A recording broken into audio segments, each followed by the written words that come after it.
I share this as an offering to women and to my fellow sisters that have had abortions, that feel deep shame and feel deep guilt. I see you, I feel you, and I stand with you. Like, you are not alone, and this shame is not yours to carry. Welcome to the Multiple Truths podcast.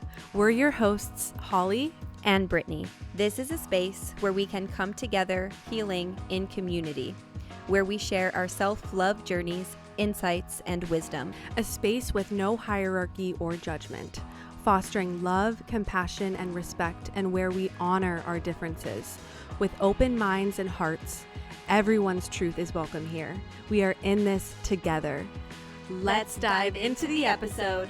Hello and welcome back. You're here with Holly, and today I am going to be doing a solo episode.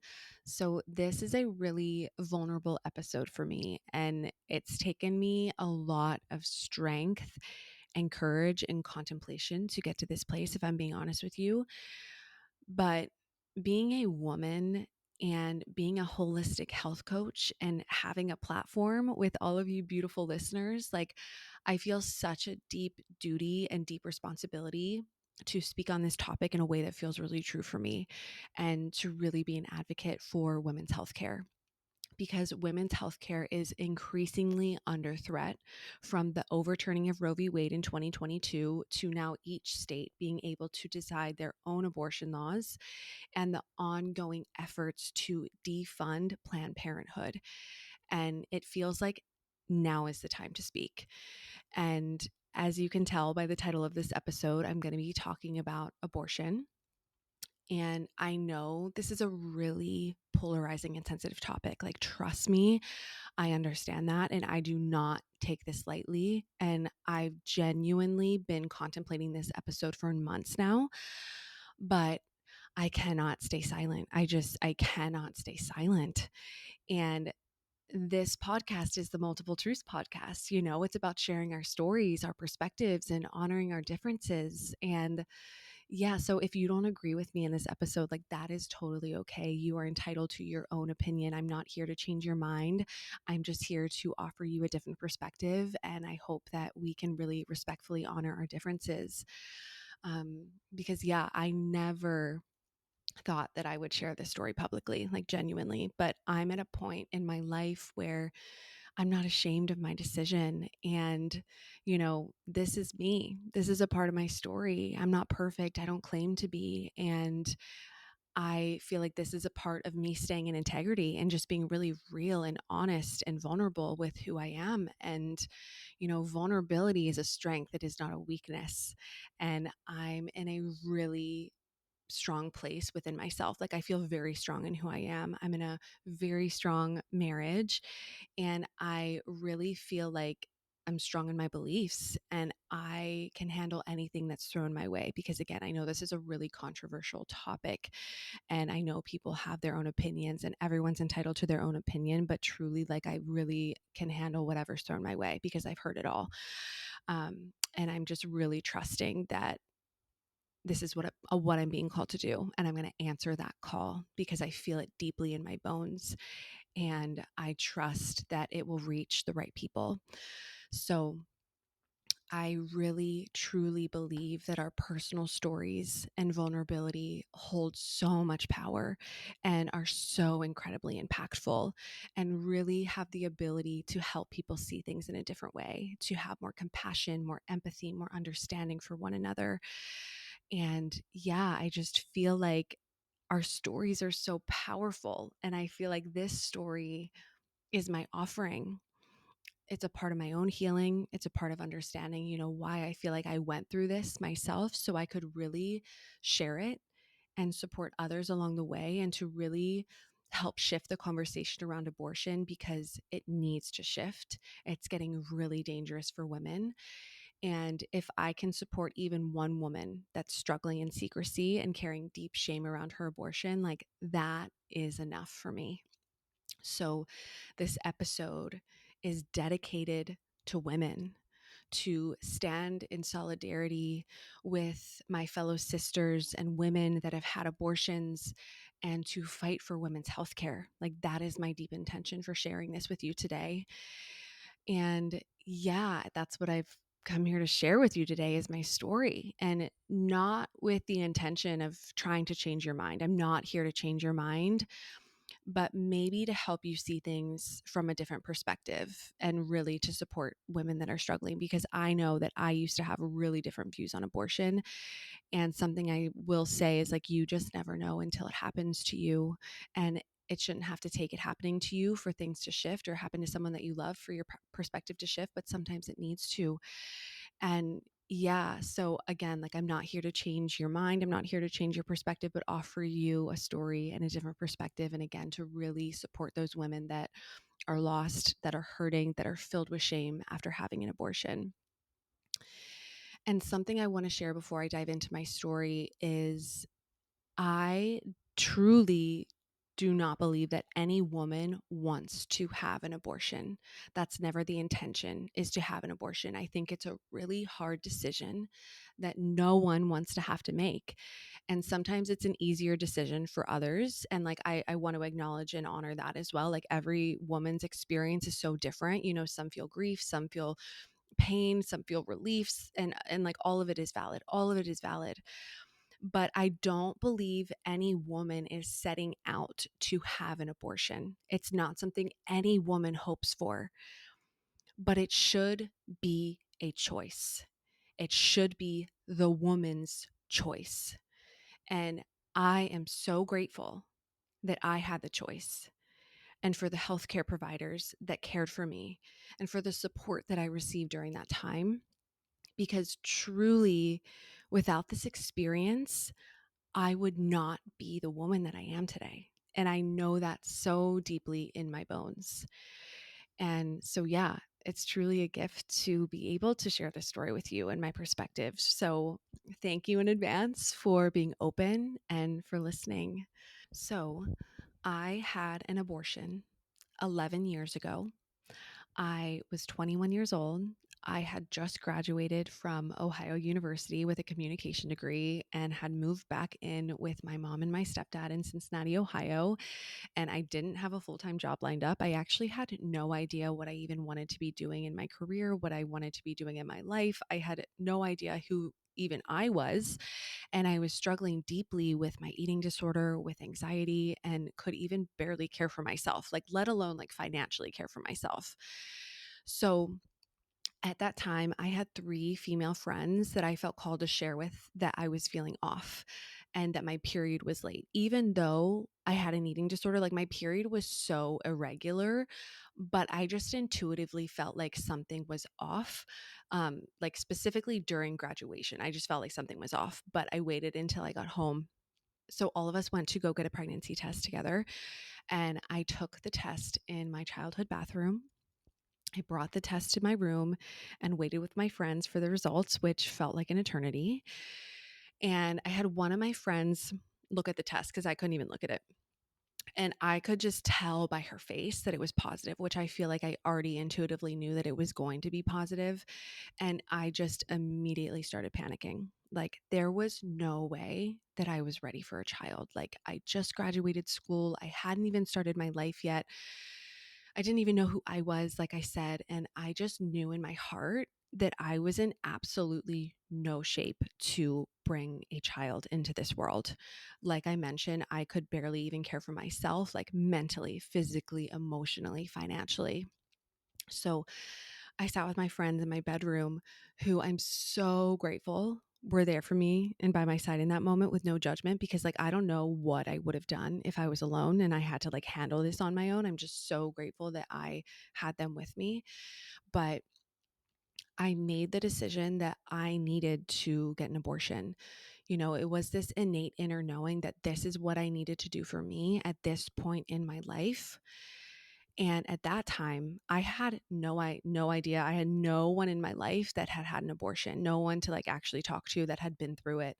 And I never thought that I would be in this situation. Like, it was the last decision that I would ever have wanted to had to make, especially growing up Catholic.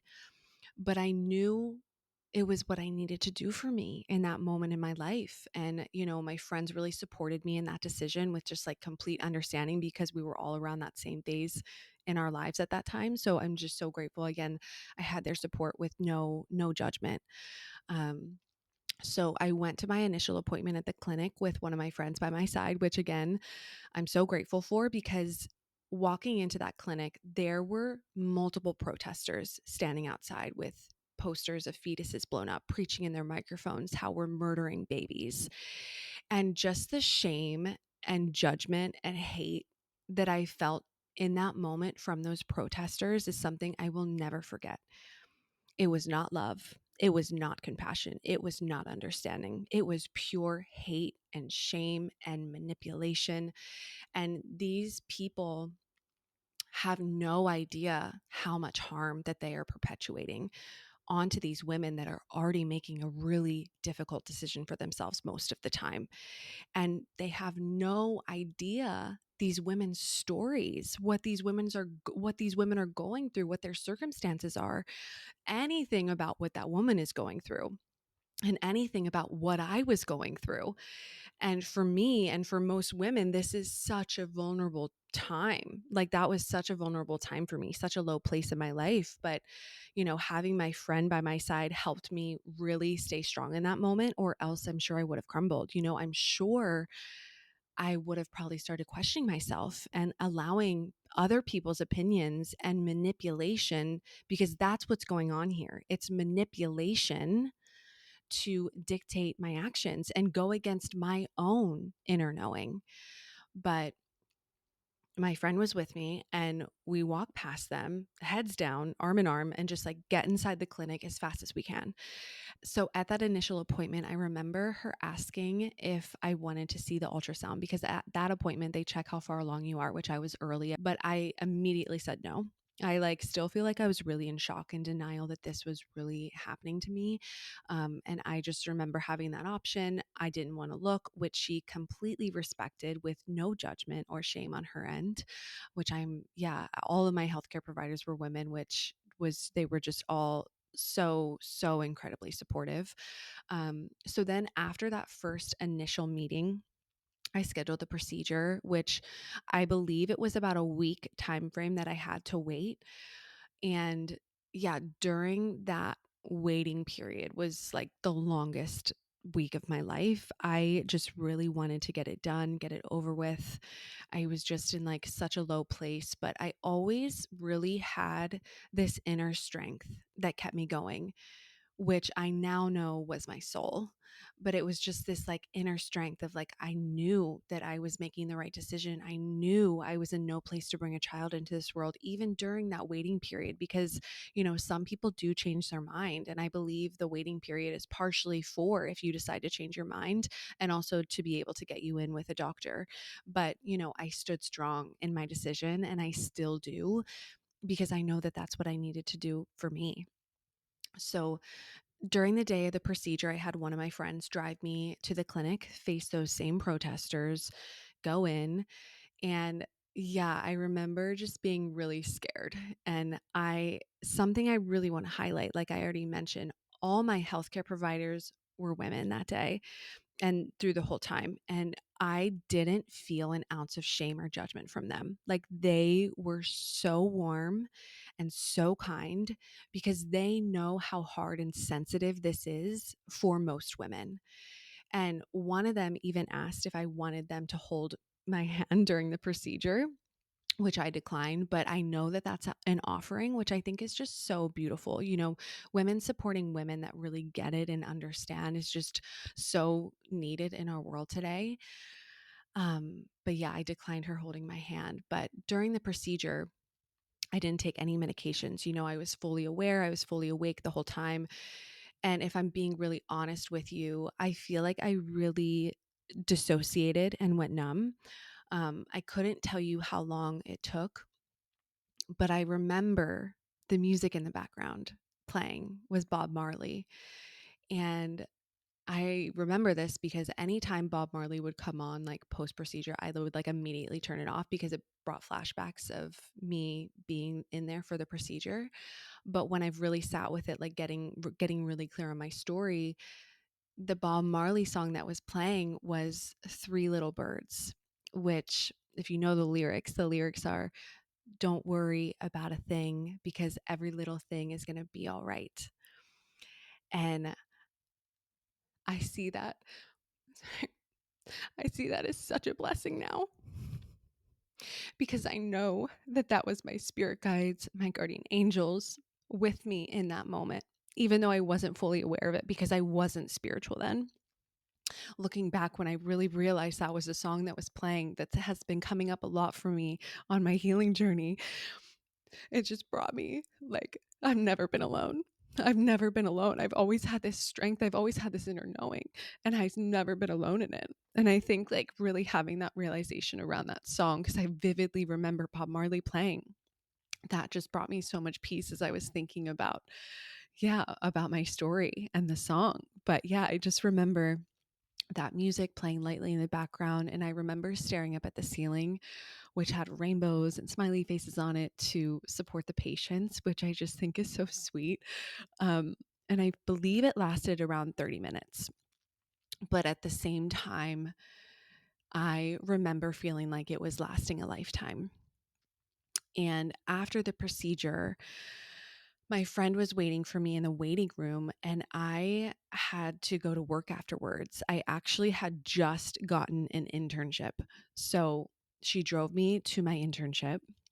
And that day I was, actively bleeding from the procedure. And I just had to like put on this happy face and act like everything was fine and just go through the motions and get through the rest of the day. Um, and yeah, that was that. So after getting the procedure done, I really took time for myself, and I felt really called to reach out to the man that I knew had gotten me pregnant. And that man was Eric. And Eric is my now husband of 5 years. We're actually celebrating, this is our 5 year anniversary on the day that I'm recording this episode, which I feel like is really symbolic. Sorry, I'm like probably going to be emotional throughout this, even though, yeah, just bear with me. Okay. So we've been together for around 10 years now.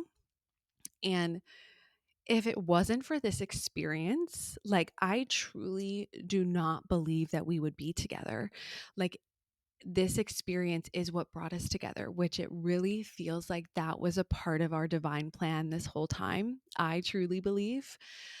But I felt really called to share with him. So, my friend had recently moved to Columbus, which was where Eric was living at the time. So, I made the excuse to go visit her. She knew why I was coming to visit her. Actually, she was one of the friends that was with me during that time um, of the procedure. And so, I went to her place. And I had called Eric and I said, hey, like, I'd love to meet up, like, just to chat and see how you're doing. So he came to meet up with me. He came to her place and we were just making small talk because I knew he had no idea what I was about to share with him. And I was like so nervous, just like trying to push it off as long as I possibly could. We like went to Chipotle, just all of the, just trying to avoid it as long as I could. But then we finally got back to my friend's place. And when we got back inside, I finally just like blurted it out that I had got pregnant at the very end of college, one night when we were heavily drinking. And apparently we didn't use contraception, which is not an excuse, but it's the truth. And I take full ownership and accountability for that. I take full ownership and accountability. We should have not had unprotected sex. That was the mistake, like I take full ownership and accountability for that.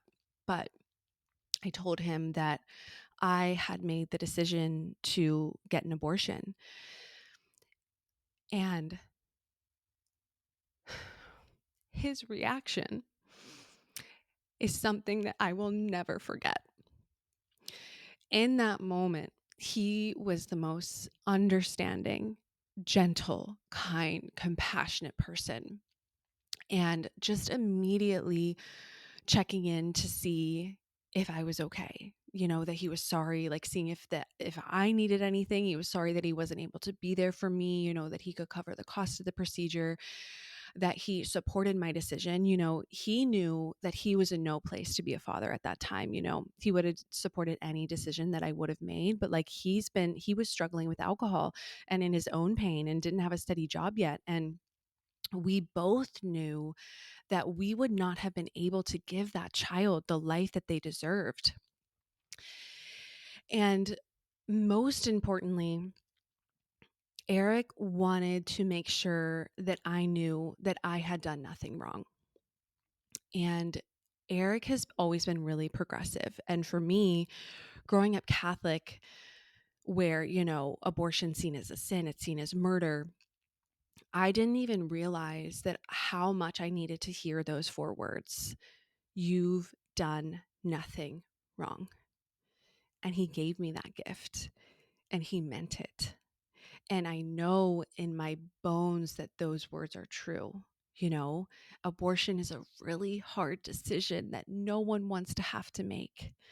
But the mistake that I made, and I take full ownership and accountability for, like I mentioned, is having unprotected sex. And I have a lot of compassion for myself. I could easily shame myself into that, but I forgive myself and I have so much compassion and love for myself. And I see where I was at that point in my life. But I just really knew in that moment that I wanted to be with Eric.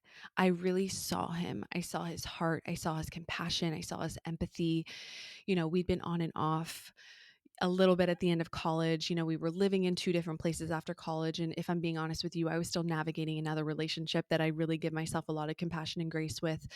Um, and I just figured like after college, we would both go our separate ways. But this moment in time shifted everything in our story.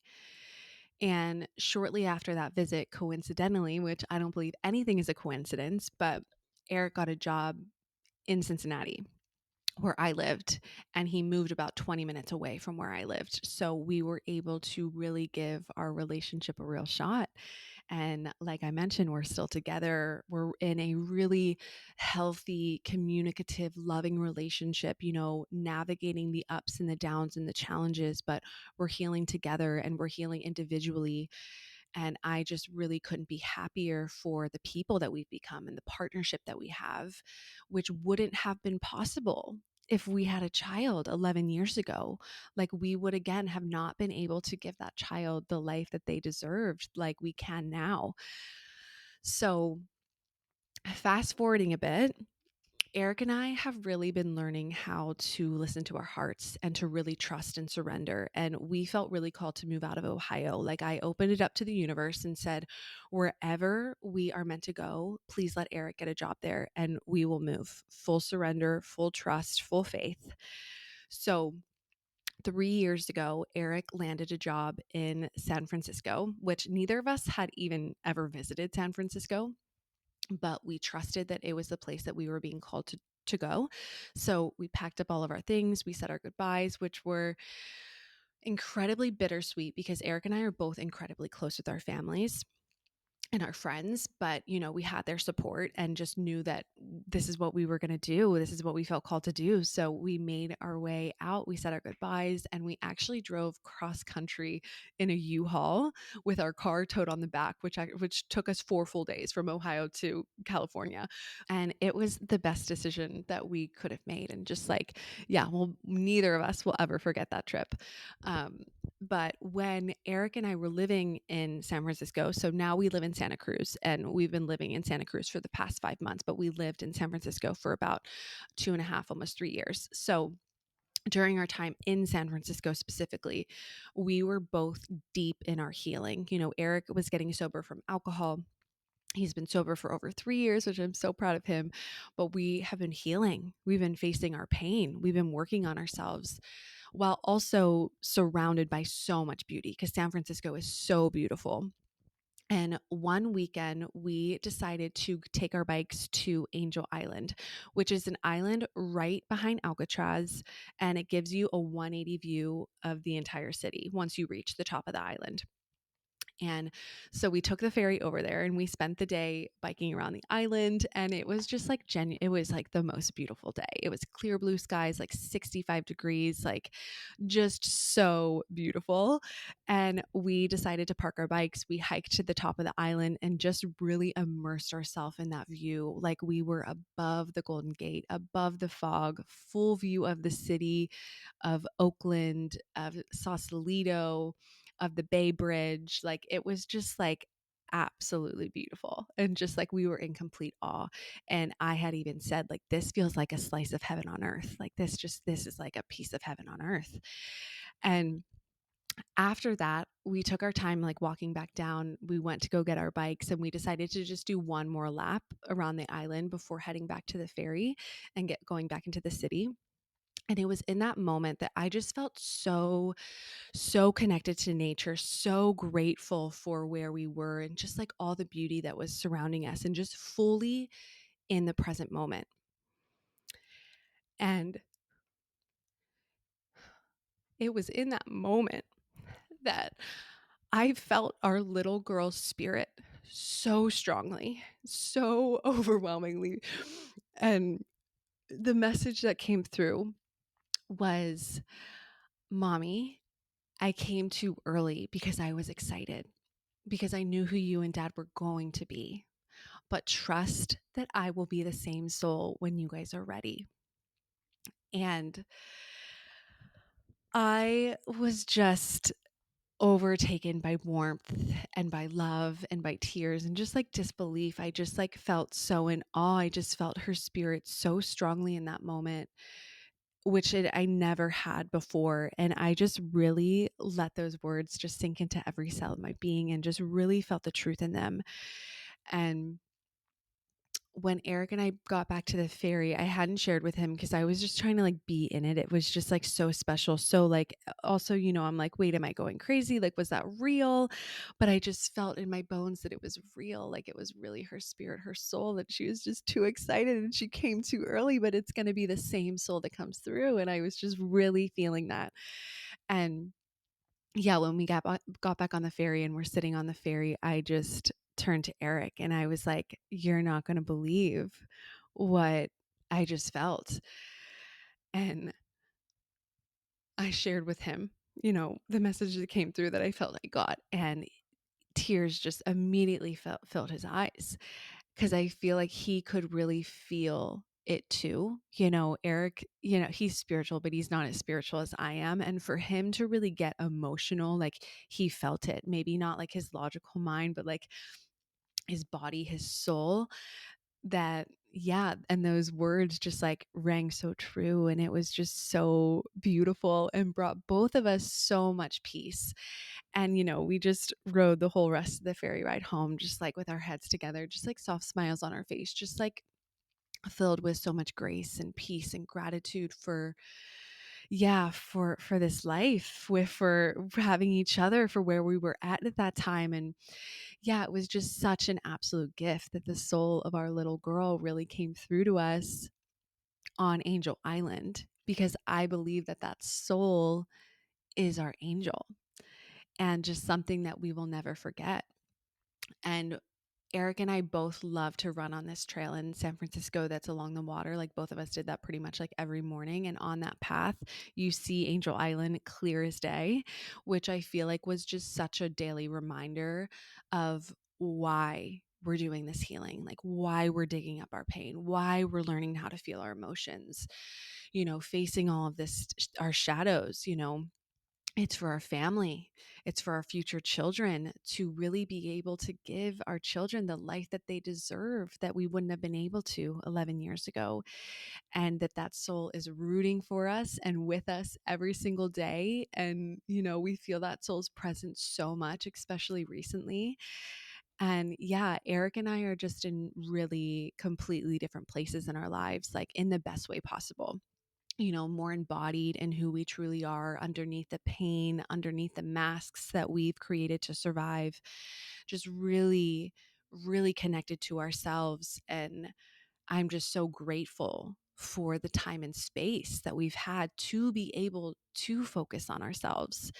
And I know in my heart that when we're ready, it will be the same soul that comes through, whether it be a boy or a girl. We welcome either. Just because I felt a little girl's spirit, it doesn't mean that like that spirit will come through as a girl. Maybe it will be a boy. Like, I'm genuinely open to whatever.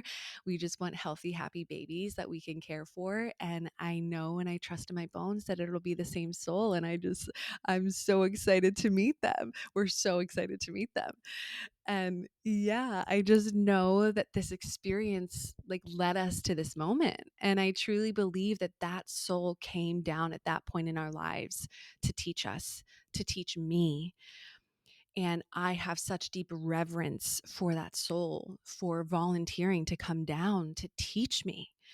And I believe that that soul knew that it wasn't the right time either. That soul volunteered to come down to teach me to choose myself, to prioritize myself, to learn how to like pick myself, choose me, and choose my healing. And it catapulted me into my healing journey. Like I said, I wouldn't be the woman that I am today without this experience. Like it had me questioning everything. It was a tower moment for me. It was a big like, whoa, what am I doing with my life? Like, I needed to get my life on track, and I needed to choose myself in that moment. And I needed to see Eric, for Eric and to be together, and to really like break these generational cycles so we don't pass on our pain to these next generations. Like, it was a huge catapult into my healing, and I'm so grateful for that soul. And I don't believe that soul has any resentment. That soul went straight back up to God, straight back up to unconditional love, and is all good and is rooting for me and rooting for Eric and rooting for us. And for me, I believe that God had a hand on that plan as well.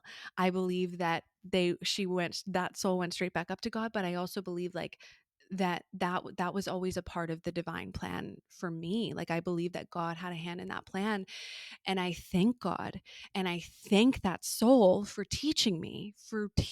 Like, I learned the lesson, and I take full ownership and accountability for having unprotected sex. That, I take full ownership and accountability, and I have so much grace and compassion for myself with that. And I thank them for teaching me, because it really taught me and it catapulted me into my healing. And I wouldn't be who I am today without that experience. So, that's what feels really true for me. And I know everyone's spiritual beliefs and experiences are so different. So I want to note that. But I also can't discount how I feel. And I can't abandon myself in how I feel, because this feels really true for me. And, in my experience, and upon my reflection and all of that. So I just have to honor that. But I honor everyone else's perspective too. And yeah, everyone else's experiences too. Um, but for me, upon reflection, like, I know so many women feel such deep shame around having an abortion, which I can understand. And for me, I feel like I wasn't necessarily carrying shame around this experience because it wasn't a secret. I had the support that I needed, which I'm so grateful for. I had love all around me. And I knew in that moment it's what I needed to do for me. And I honor that, and I stand by that in my decision. And I'm so at peace with my decision. But I realize the shame that I've been subconsciously carrying was around my sexuality, like not feeling worthy of sex, not feeling deserving of sex, and this deep seated fear that I would get pregnant again, and just being so paranoid and not allowing myself to enjoy sex, and really avoiding sex altogether, which is just something that I'm really working through, because I know as a woman, we are supposed to be deeply connected to our pleasure. Pleasure is our birthright. We are meant to be connected to it. It is something so sacred. And when we're connected to our pleasure, we're connected to our unconditional love, to our hearts, to our creativity, to our flow. It is nothing to be ashamed of. It is not dirty. And I really realized after reflection, like, my relationship with sex and my body was really something that I was carrying deep shame around, which is something that I'm really actively working on, really adding in that pleasure from a healthy place and knowing that I'm deeply worthy of it and helping, rid myself of that fear. And also the shame that I feel like I've carried, if I'm being honest with you too, is it hasn't come from me. It hasn't come from within me. It's been projected onto me by society, by religion, by the way abortion is so deeply stigmatized. And there's this deeply ingrained belief that if you have had an abortion, you have done something terribly wrong. You have murdered a baby. And, you know, I understand where that belief comes from. And I don't agree with it. I believe that it's incredibly harmful and it keeps women stuck in cycles of guilt and shame and silence. And there's so much to consider. There's so much nuance that often gets ignored in these circumstances. And, I didn't even realize how deeply ingrained that belief of that you've done something terribly wrong was ingrained in me because of my upbringing in religion. It's like it's deep in our bones, that belief. It is in our DNA, it is in our bones, this deep belief. And I didn't realize that, like, it was consciously I was like, no, it's okay, like I did what I needed to do for me and I stand by that decision. Subconsciously I was like, I've done something terribly wrong and people are going to judge me and people are going to think differently of me. And I actually went through a really supportive hypnotherapy session with Michaela, who's been on the podcast before. She's such a beautiful soul. But this session really helped me uncover this deeply ingrained belief that I had done something terribly wrong. And I didn't even realize that I was carrying that belief in my subconscious mind that had been deeply ingrained in me. And really bringing my awareness to that and having my own inner knowing come through so clearly during that session was so powerful and really helped me release this deeply ingrained belief that I didn't even know that I was still carrying. And even now sharing this, like I'm strong in myself, I'm strong in my decision, but the fear comes from what are other people going to think? Like, are other people going to think of me differently? But again, that's okay. Like, I have to speak about this. I have to, for the women that can't, like, I have to speak about it. And, because of the fear and shame and hate that is perpetuated in society around this topic, it actually took me 10 years to tell my parents about this experience.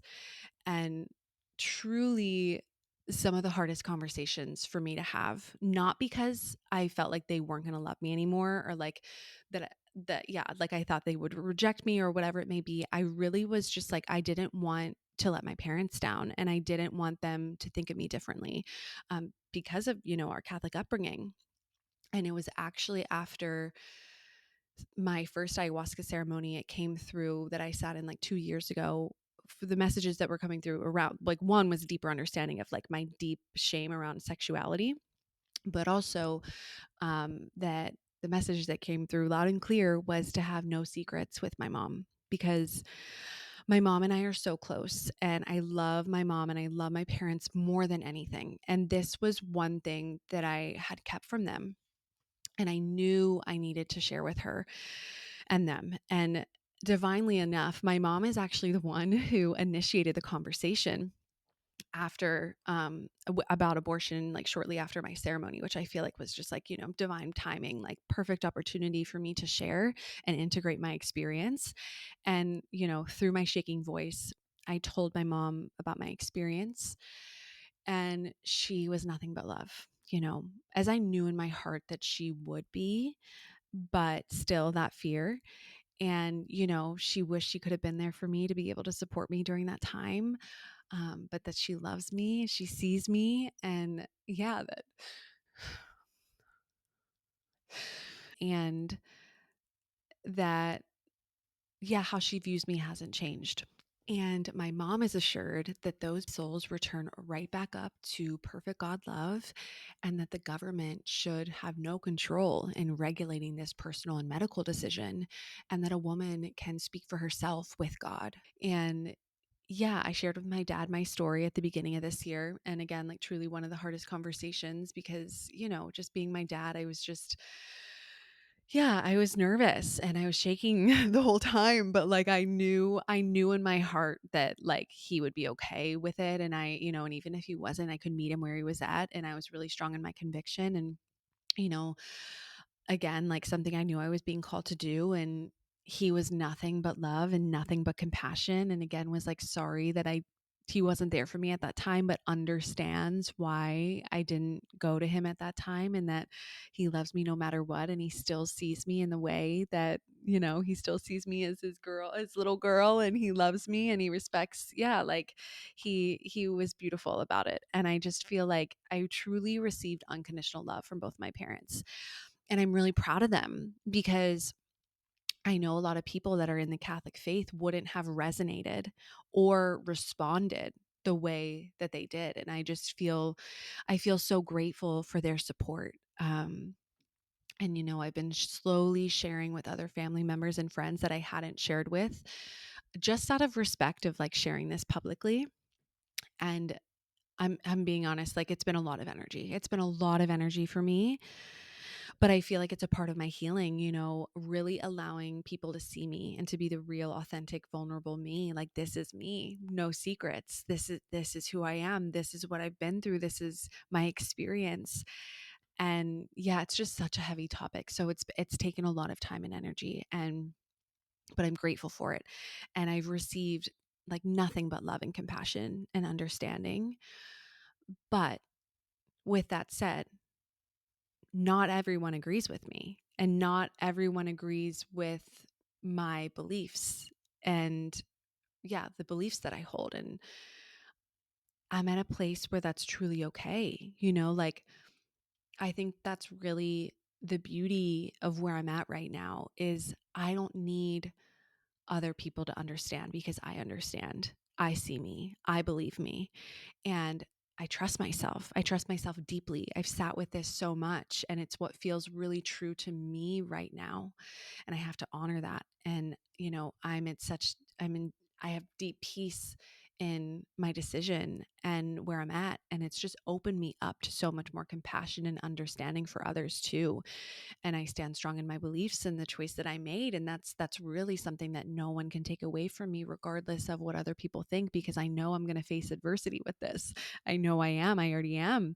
And yeah, I can have compassion for and understanding where other people are coming from because I get it. Like I truly get it. I grew up Catholic. I understand the argument. Like I really understand the argument. Um, but yeah, something that I really want to bring in here though, growing up Catholic, I feel like this is really important to bring in. So, one thing that my mom brought to me after with this for a while, sitting with what I shared with her for a while, was if I asked God for forgiveness for having an abortion. And I really sat with that because I love my mom more than anything. I know my mom always has my best interest at heart.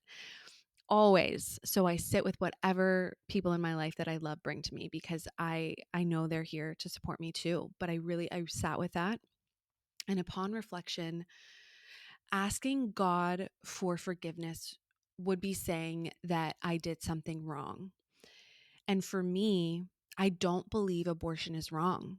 I think it's a really hard decision that no one wants to have to make. But I also believe that that soul came through to teach the mom something, and it was a part of her journey. And I believe that God has a hand on that plan to support the woman in her growth. So for me, I don't resonate with asking God for forgiveness. But what I will say is I found that the person that I needed to forgive the most was myself. I needed to have so much compassion and understanding for where I was at that point in my life and give myself so much grace and love. And again, I take full ownership and accountability for having the unprotected sex. That was the mistake. And I own up to that. And I forgive myself for that.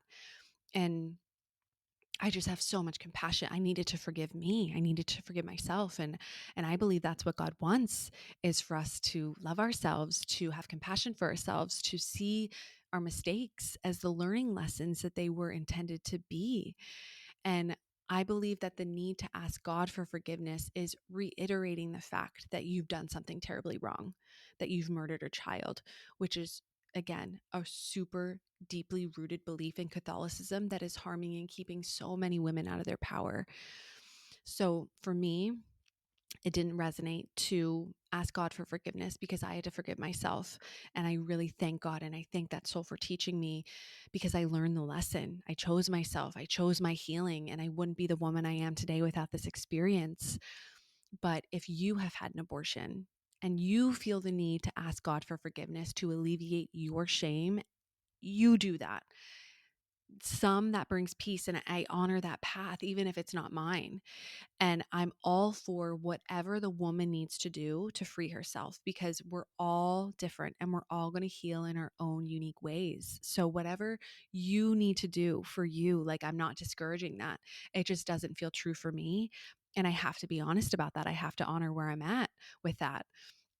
So, I wanted to share that. And then, one thing that my dad recommended to me is to talk to a priest to really be able to speak to the beliefs of abortion in the church, which I respected, because I want to be informed when I'm speaking on these topics. But I feel like I know growing up Catholic, I reached out to a priest and I had a beautiful conversation with him. He was close to the family. Um, and I didn't talk to him to repent for my sins or to ask for forgiveness. I talked to him to really hear his perspective and the church's perspective around abortion, and to give him mine, to actually hear from a woman that has had an abortion. Um, and for him to really hear me in my experience without telling me that I need to repent or that I've done something wrong. So he told me that they have the Rachel Project, which is a confidential post abortion healing ministry within the Catholic Church that really offers support to men and women who are struggling emotionally and spiritually after having an abortion. And that he really tries to help the woman connect with that soul again, to find peace and healing. And he says that the church offers forgiveness when you ask God, ask and repent for your sins. And, I see this priest. I can see the beauty in that. I can see the good that this priest is trying to do. I really, truly can. Like, I saw him, I saw his heart, but I don't believe that he understands that the teachings of the Catholic Church and religion are why women have such shame around their abortions. Um, and that it's a murder of a baby. But science and faith offer two different views on when life begins. And one thing that is incredibly clear is that the fetus and a baby are not the same thing. And, there's nuance here that we need to talk about, which I'll do again, like in another time, like more openly, but I'm not going to get into that right now. But I wanted to just bring that in briefly. But because of these teachings, that's why women suffer post procedure, and they shouldn't have to. I believe that that soul came in to teach the woman something, to maybe choose herself, to maybe move a different way in her life, to be a wake up call, to leave a relationship, to be more mindful of who she's allowing into her life. There's so many reasons. And I feel like when you can really see the deeper meaning of what that experience was trying to teach you, instead of feeling shame around it, that's when we can really get somewhere. And the last thing he said that I want to mention is he believes that women are victims too, that they don't fully understand what they're doing, and that the shame and sin falls on the healthcare workers performing the procedures as well. And where I can understand that narrative, like, I deeply, deeply disagree. And as I shared earlier, like, the healthcare workers I had were some of the most kindest, compassionate, non-judgmental women.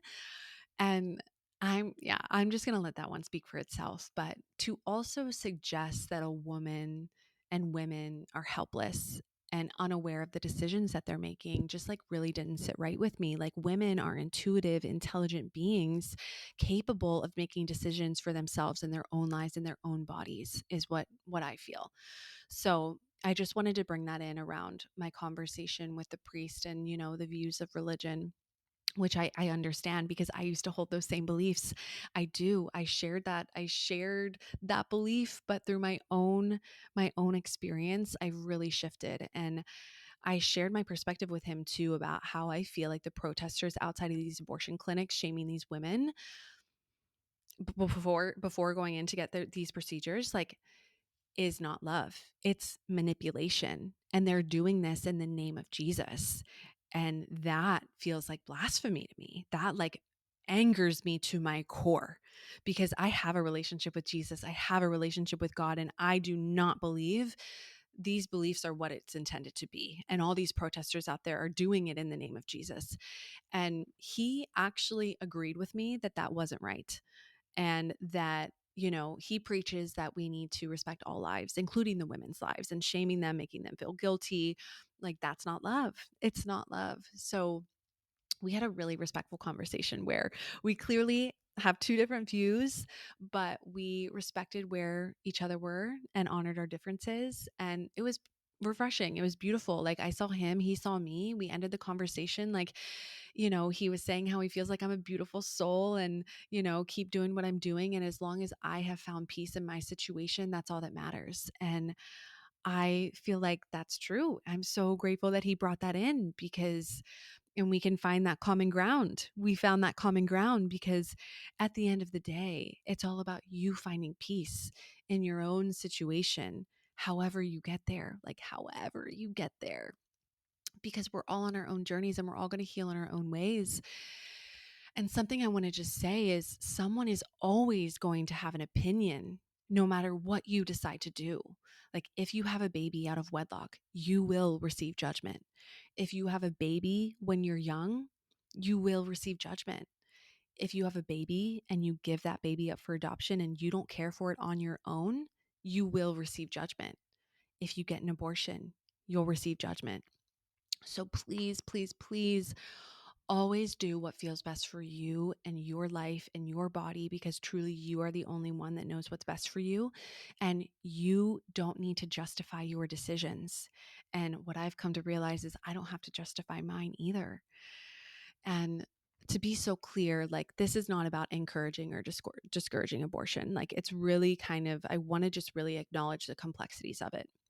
And it's often painful reality that many women live through, and just like really allowing space for it all. And like I said, I really don't believe abortion is ever the ideal outcome. Like, it's a really hard decision that no one hopes to make, but it must remain a safe, legal, accessible option, because for some women, it's life saving, and it should not be up to the government. And women should always be able to decide what they need to do for themselves and their bodies and their lives. And of course, you should use contraception. You should. This is not a form of contraception. You should use contraception. You should take ownership and accountability for your actions. Like I said many times prior, Eric and I should have used contraception, and I own that. I own that. But also, access to contraception and education isn't equal for everyone. And not all women have the resources or autonomy to make those choices, especially in marginalized communities. And also, with this defunding of Planned Parenthood, this is where a lot of people get their education and their contraception, which is not even going to be an option, which is really scary. And sex is not talked about nearly enough in a way that is not fear mongering and is not shameful. And we really need to change that conversation, like I've mentioned prior. And mistakes happen, even if you're taking all those steps to not get pregnant, you can still get pregnant. And I think, like, there's just so many things that need to be a part of this conversation that I can't cover all in this episode. And it's not about that right now. But yeah, just with all of that being said, like, my heart really truly does go out to all the women that are struggling to get pregnant, because I know that this can be really triggering. Like, I understand that. I've had many friends in my life that have struggled to get pregnant, and I understand how painful that is and how triggering this topic can be. And I don't want to take away from your pain and I don't want to take away from your own experience, but I really pray that we can see that these are two separate issues and that we must not fight against one another. And also, something I want to bring in is like adoption is a really beautiful option. And I honor the moms that feel called to go through that as well. But we're all on our own journeys. We're all learning our own unique lessons, and I honor it all. And I hope that we can really get to a place where we do not compare. And I just really, truly feel in my heart that we need to see that this is healthcare for women, especially for more high risk pregnancies. Sometimes the pregnancies have to be terminated for the mother's sake, even when she desperately wants that baby, but she may also die. Like with these laws that are going into place now, this won't be an option and it's going to get really dark. I truly feel. And another thing is like, we need to bring men into the conversation because we can't get pregnant on our own. And I truly believe that if men were the ones who could get pregnant, we wouldn't even be having this conversation. Roe v. Wade would have never been overturned. And I really feel that this is so deeply rooted in the patriarchy and not wanting women to be in the workplace and out of a place of control. Like, I genuinely feel that way. And yeah, I just feel like men need to be a part of the conversation and a part of the equation and take ownership and accountability because women can't get pregnant on their own. And, we're the ones that are carrying the brunt of this stigma. So there's just so much. There's so much that needs to be brought into this conversation. And there is going to be more on this topic soon to further educate because I feel really called to talk about this. But until then, I'm going to leave all of that there. So I share this as an offering to women and to my fellow sisters that have had abortions that feel deep shame and feel deep guilt. I see you, I feel you, and I stand with you. Like, you are not alone, and this shame is not yours to carry. It's time for you to place the shame down. And you are not meant to be held hostage for your past mistakes. You're meant to take them as the learning lessons that they were intended to be, okay? And just show yourself so much grace, so much compassion, so much understanding for where you were at that point in your life, and really offer yourself that forgiveness. And I hope that you can see that that soul came in to teach you something. And I really hope you can find out what that is for yourself. And I believe that you can connect with that soul in any given moment. So, and know that they are rooting for you and they don't want this shame for you. I don't believe they want you to learn what was that experience trying to teach you. And I hope that you can find peace in your situation because you're not alone. And no matter what anyone else thinks, your peace is all that matters. So you finding that peace in whatever way feels best for you. So thank you all so much for witnessing my story. And for those of you that really heard me and really felt me. And if this episode triggered you at all, that's okay. Like, I hope you can get really curious about what it brought up within you, hold yourself through it gently. And yeah, you're entitled to your own opinion. And I really just want to make that clear. So again, thank you all so much for listening. And with that, I will talk to you next Wednesday. Bye. As we wrap up today's episode, we want to extend our deepest gratitude for joining us on this journey. Your support does not go unnoticed. If you enjoyed this episode and find value in our conversations, please take a moment to leave a review. Your feedback not only helps us grow, but also allows us to reach more people who can benefit from our community of healing and support. Every review, every rating makes a difference. Thank you for being a part of the Multiple Truths podcast family. Thank you so much for joining us on this episode of the Multiple Truths podcast. Keep speaking your truth and spreading your light. We love you, and we'll talk to you next Wednesday.